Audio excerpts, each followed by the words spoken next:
భీమవరం పట్టణానికి 5 కిలోమీటర్ల దూరంలో ఉన్నదే ఈ యనమదురు గ్రామం. ఇక్కడ ఎన్నో విశిష్టతలున్నాయి. కానీ ఎందుకనో భీమవరంలోని భీమేశ్వరాలయం, మావుళ్ళమ్మ ఆలయం ప్రసిద్ధి చెందినట్లుగా ఈ శక్తీశ్వర ఆలయం మాత్రం ప్రసిద్ధి చెందలేదు. ఈ ఆలయానికి ఎన్నో విశేషాలున్నాయి.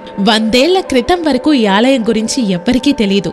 100 ఏళ్ల క్రితం త్రవ్వకాలలో త్రేతాయుగం నాటి ఈ ఆలయం బయటపడింది. అంతేకాదు, ప్రపంచానికి శివ శక్తుల సమానత్వాన్ని నిరూపించడానిక అన్నట్లు ఒకే పీఠంపై నెలకొన్న శివుడు, పార్వతి, కుమారస్వామి విగ్రహాలు బయటపడ్డాయి. పార్వతీదేవి శక్తి, ఆ శక్తితో కూడుకున్న ఈశ్వరుడు శక్తీశ్వరుడు. జగన్మాత అయిన ఆ పార్వతీదేవి నెలల పిల్లాడైన కుమారస్వామిని ఒడిలో లాలిస్తున్న రూపం ఇక్కడ మనకు కనిపిస్తూ ఉంటుంది. బహుశా ఇలా పార్వతీదేవిని మనం మరెక్కడా చూడలేమేమో. అలాగే ఇక్కడ శివుడు తలకిందులుగా ఉండడం మరొక విశేషమనే చెప్పొచ్చు. లింగ రూపాన్ని, అప్పుడప్పుడు కనిపించే విగ్రహ రూపాన్ని పక్కన పెట్టి శీర్షాసనంలో తపోభంగిమలో కనిపించడం ఇక్కడ శివుడి యొక్క విశిష్టత. మీరు విన్నది నిజమే.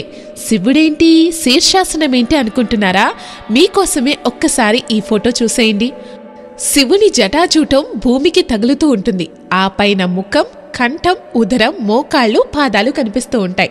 ఇక్కడ ఈ విధంగా శివుడు భక్తులకి దర్శనమివ్వడమే అత్యంత విశిష్టతను చోటు చేసుకుంది. స్వామివారికి అభిషేకానికి, నైవేద్యానికి ఈ నీటినే ఉపయోగిస్తారంట. ఒకసారి చెరువు చుట్టూ ప్రాకారం నిర్మించాలని చెరువుని ఎండబెట్టేశారు. ఆ సమయంలో స్వామివారి నైవేద్యం కోసం వేరే చెరువు నీటిని వాడగా ఆ నైవేద్యం అసలు ఉడకలేదంట. అప్పుడు పూజారి ఎండగట్టిన చెరువులో గుంట త్రవ్వగా నీరొచ్చిందంట. ఆ నీటిని పోసి వండగా ప్రసాదం వెంటనే ఉడికిందంట. అప్పట్నుంచి స్వామివారి నైవేద్యానికి వేరే నీరే వాడరు. ఈ శక్తికొండల్లో నీరు మామూలు నీరు కాదు. కాశీలోని గంగానదిలోని ఒక పాయ అంతర్వాహినిగా వచ్చి ఇక్కడ ప్రవహిస్తుందని జియాలజిస్టులు చెప్తున్నారు. దీర్ఘకాలంగా పీడిస్తున్న రోగాలున్న వాళ్ళు ఈ కుండంలోని నీరు మంచినీటితో కలిపి సేవించడం వల్ల ఆ రోగాలు నయమవుతాయని భక్తుల నమ్మకం. చూడ్డానికి చిన్నదిగా ఉన్న ఇన్ని విశేషాలున్న ఈ ఆలయాన్ని ఖచ్చితంగా అవకాశం దొరికినప్పుడు తప్పకుండా దర్శించండి.